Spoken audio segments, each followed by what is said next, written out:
I ain't. It's 1 a.m. in the morning. I'm just up thinking about some shit, man. Just thinking about some shit, man. I was just watching some YouTube shorts type shit. And it was like, you should try like different avenues and stuff. And excuse me, like some motherfuckers like creative in different aspects in life. Like they got different type of talents and stuff and shit. Like I'm gonna start taking this into consideration. Just do a lot of more stuff. People, I don't know. I'm just going live to like express what I just watched type shit. Like try different stuff if you're trying to like figure out life type shit. If you're trying to figure out what you're trying to do, like just try different things. See what you like. You never know what the fuck you might be interested in. You know what I'm saying? Take risk type shit.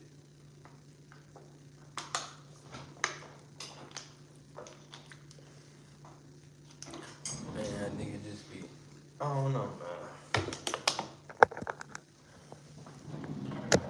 Nigga just trying to make it, man. You feel me? Like a nigga just trying to make it.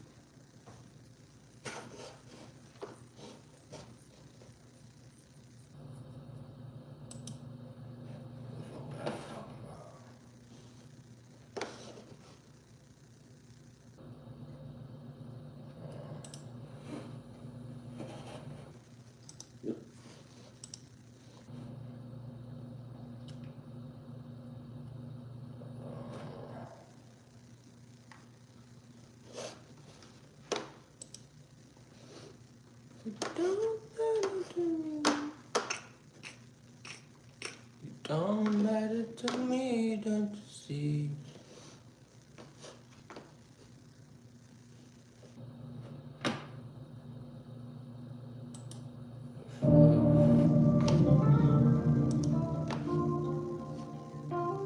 I think I grew out of liking music, like the love for it. Like it's there. To say sometimes Big nigga. there's this very popular saying that says A lot of motherfuckers don't fuck with academics. I fuck with academics. I feel like he give good takes on a lot of shit.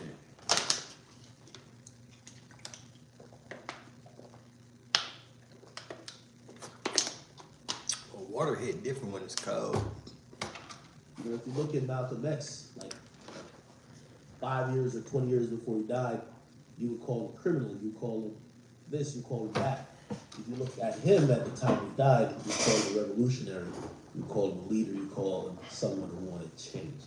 So sometimes you gotta allow people to grow, and that person who I talked to on that tarmac in Philadelphia, the energy, the things he was saying, the passion for some of the stuff, the lack of giving a fuck about certain things was very different than the person I saw here.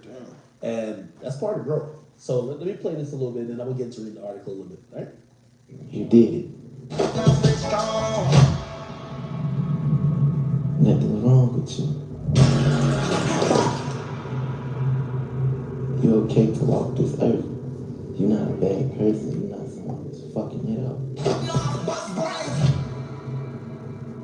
I'm just curious on the man that I'm going to become.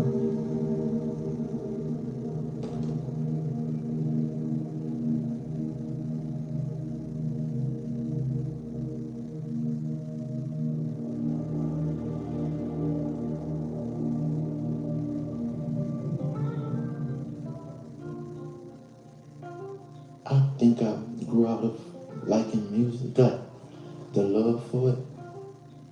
But it's like, it's therapy. It's the only way I can express myself. And as I sit down behind the mic and just let things flow out of my mouth, I feel relieved. Man, I was flooded with millions of dollars from the time I was 16 all the way to this point in my life. And I woke up one morning and I was like, damn. I know y'all hate me when I pause and stuff, but I like to, I'm trying to give some good chiming in. I know some of y'all might be listening to his voice and like, damn, he sounded timid. Why he sound like that? If you actually speak to Young Boy, or you know, a lot of times that A lot of people have fell in love with the shouting, screaming, angry young boy. And this, I'm gonna watch this about that fan base who loves that young boy, if they actually will follow him transitioning. Because this is kind of how he talks. Like, he kind of talks very, yeah, nah, like he doesn't shout. Talks like that. They got me. Man, look at the shit I spoke about. Look at the shit I put in these people's ears. Man, I feel very wrong about a lot of things. I'm gonna pause here again. I ain't gonna lie to you. This is one of the reasons I messaged him today, and I had to let him know that, because name me a rapper who has made music about promoting or even glorifying violence and drugs that have cognizantly said, man, I know my music has had the effect.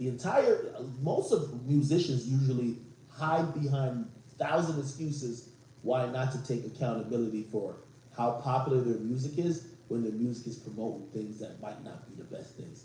And also, while he's talking a bit as well,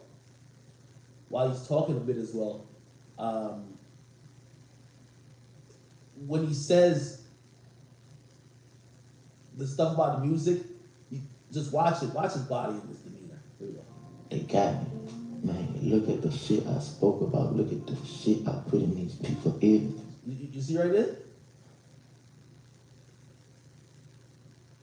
And I know this is very subtle, but it tells me he's probably thought about it. It probably is affecting him. This is too slow. Look at the shit I put in these people's ears. Like, you see, like it's like a natural tremble, like a natural shiver when he says it. And to me, that demeanor comes across like, he's kind of thought about some of the ramifications of his music. I think it's dope. Let me keep playing. Man, I feel very wrong about a lot of things. How many lives I actually am responsible for when it comes to my music? How many kids and people I've got in the car or put this shit in their ears and actually hurt someone? And now I'm sitting back like, damn, I can't do it all in one day, but I promise to clean whatever I can clean. But it's gonna take time.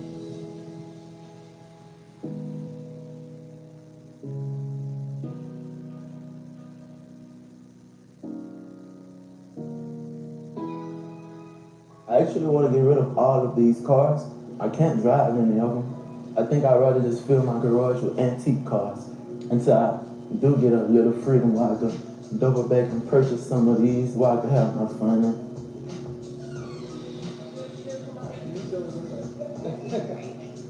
And that's my accountant, Miss Quintina, making sure I handle the money I was blessed with properly. I can feel when he needs me to be that. And so that accounting hat, I take it off when he needs me to be human. When he needs somebody to talk to. Whatever he needs me to be, that's what I am for him. Well, my grandmother was my everything. That was my protection, my comfort. She was my angel, my protector. So as she died, I seen like just this very big difference inside everything. Like, he got a big heart. Like, he love people. Like, if he love you, he love you. You know what I mean?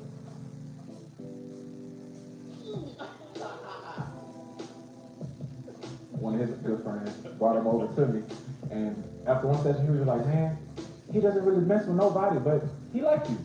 He was like, I don't know what that is. So it was just kind of natural, like, just our chemistry and our bond just kept growing. I consider him a brother. I'm not fans. I don't think about it. I just know a lot of people that know me, I guess. I'm terrified of people. I'm very scared That's some real shit. That's real shit. on my kids. I'm terrified of people, and I'm very shy.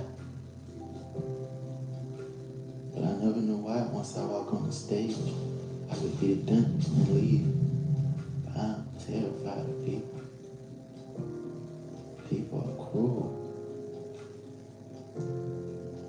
It's like you can't control ourselves.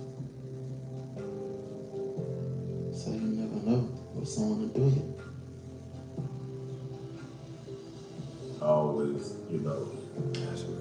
knew what he was doing and what he had going on, his music and his buzz, and was impressed with what he achieved being from where we're from.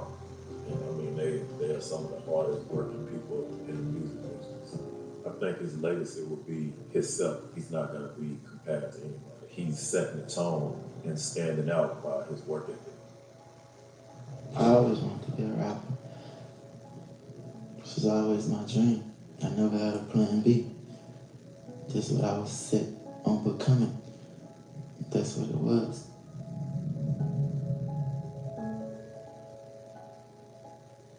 You can't be on top forever. You know? There's always to be another artist. But there'll never be another young boy. I will not be provoked. I will not be broken. And I'm not going back to where I used to be. Accept it or not, I ain't going back. I only get more groovy from here.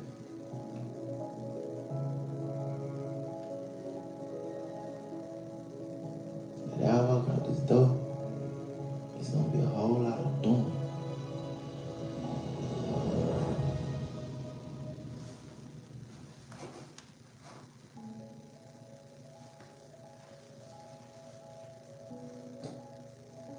This was pretty good. Salute to Billboard for this.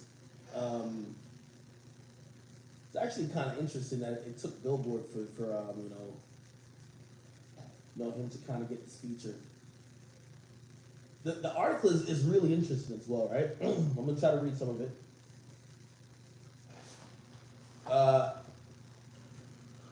This is a really long profile.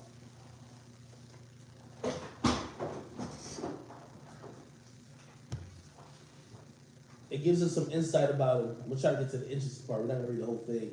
Control Golden wrote his first song in 4th grade. He still remembers how it started. He giggles and he launches. And by the way, I see some people talking about the pain and nails, some of his demeanors. I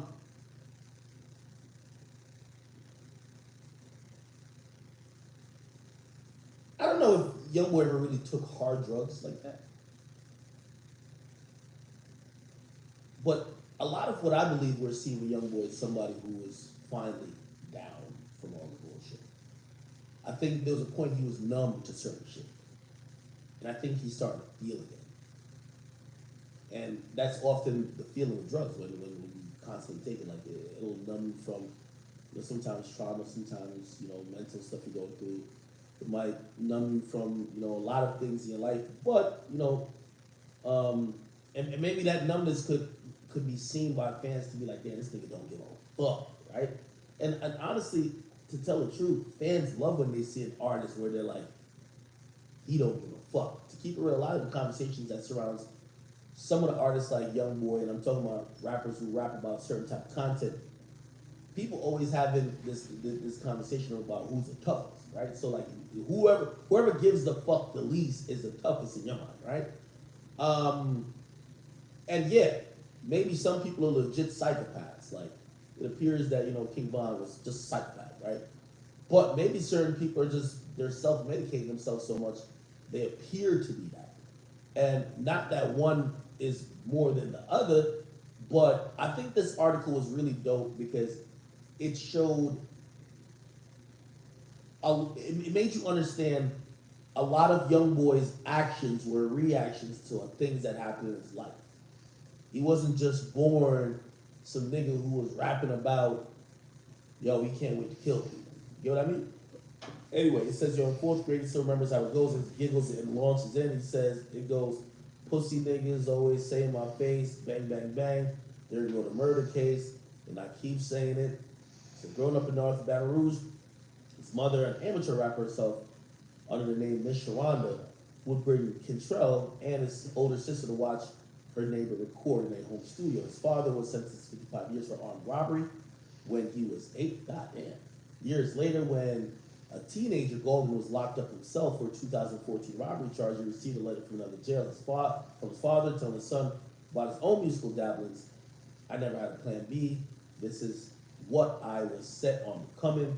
His narrow frame engulfed in a skull pattern puffer jacket, a tangle of diamonds flash underneath. His early songs inspired a school friend to write his own. Young boy smiles, remembering the two giddily trading rhymes for a class, but he died, he adds. Barely breaking his gaze. If I'm not mistaken, there was robbing someone, and as he took off, he met his consequence. In Baton Rouge, in Young Boy's rap, is rife with mortal danger, a place where death and an old acquaintance and betrayal lurks around every corner. In 2016, on 38 Baby, around the time the rapper Local Buzzes Go National, Young Boy half sang, half rapped, got the law up my ass, demons in my dreams, claiming to not even step in a recording booth unarmed. It was startling to see who was behind such a nihilistic worldview. A gangly teen whose baby face was marked with 3 times across the forehead with scars from a halo brace after breaking his neck as a toddler. Huh.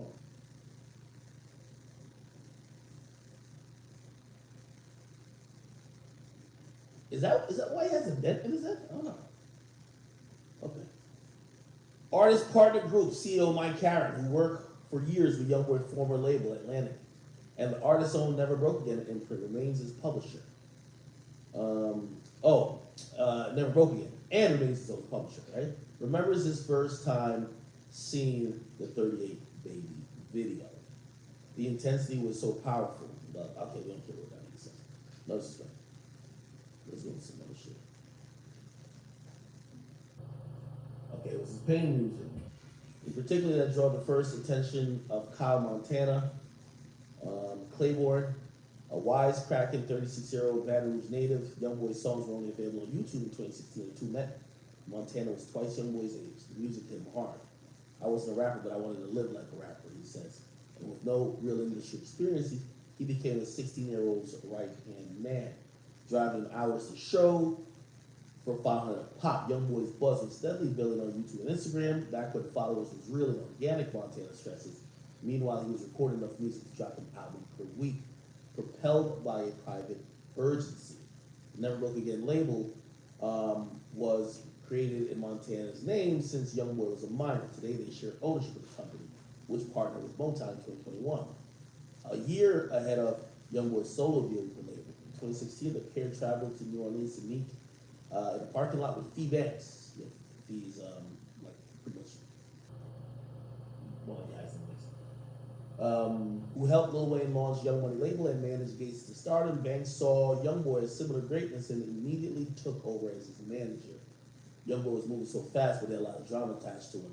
As soon as I got in touch with him, he went to jail. Anything he got into, we got him out. Every time he got out of jail, he got bigger. Through all the trials and tribulations, he kept moving, he kept recording, kept shooting videos, stayed down. Young boys, are y'all good, chat?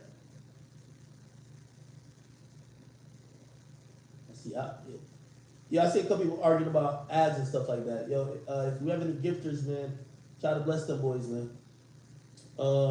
Young Boy's buzz had caught the ear of another Louisiana native, Brian Birdman Williams, who co-founded Cash Money and mentored Lil Wayne. Williams recalled flying a teenage young boy to Miami where they recorded daily for 2 weeks, working on what would eventually become their 2021 collaborative album, From the Bayou. Watching how fast he does music and the value of music, I saw a lot of similarities between him and Wayne. I saw stardom in him, but I knew it was a process. He made it a mission to impress upon the teenager that he had a choice, the life that he was raised in or the music. I was once somebody like him and I had to gamble my life. I wanted to show him that he could really survive off his talent. He continued. You could go to jail, or you could die, or you could try to be somebody. As he does with Wayne, he refers to Youngboy as his son. By the time labels that entered the bidding war, Youngboy was a cult hero with 8 mixtapes under his belt. He's also a teenager, father of 3, being tried as an adult for attempted murder, facing a life without parole. He had been apprehended before a show in Austin, accused of a non-fatal battery shooting that occurred hours after a friend's murder. After 6 months awaiting trial, he ultimately took a plea deal in 2017 that sentenced him, by which point he had committed to a $2 million deal for mental handling. The judge cited his music as a means of normalizing violence. I think we all know this. He received a 10-year suspended prison sentence with 3 years probation. More disturbing allegations emerged in the years following, including kidnapping, assault, and weapons charges tied to a 2018 incident recorded in a hotel hallway showing the rapper attacking his girlfriend. One night in prison while Youngboy was on lockdown for disciplinary reasons, he prayed to see his late grandmother, for one last time. He had lived in her home for much of his childhood, crying on occasions when he had to return to his mom's house. Her name, Elise Gaulding, frequently appears in his lyrics, and her massive painted portrait hangs by the fireplace. After her interview, I catch him smiling beneath it in silence. One hand resting on the image of her face, and I remember, I ain't crazy. She hugged me. I felt her. He recalled softly. And despite serene expression, his legs began to tremble, at first subtle, then unignorably. After I didn't want to go back to sleep, I didn't even care about the situation I was in. I felt like I was secure. His grandmother died in 2010, and Youngboy was sent to a group home. So I used to get beat up inside the group home for no reason. He continues as the shaking intensifies.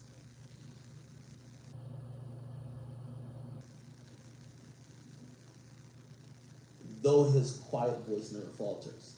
The other boys would put their hands on me, and I would look up like, why you hit me, bro? What'd I do? It made me discover another side of me that I never glorified or liked. I found out how to be the person that you don't want to be that with. Before then, I never understand all the evilness or wrong because I was showered with so much love from this one person. By now, Youngboy is shaking from head to toe with alarming intensity. His jewelry is audibly rattling. It's not gonna stop. He calmly replies when I suggest we take a break.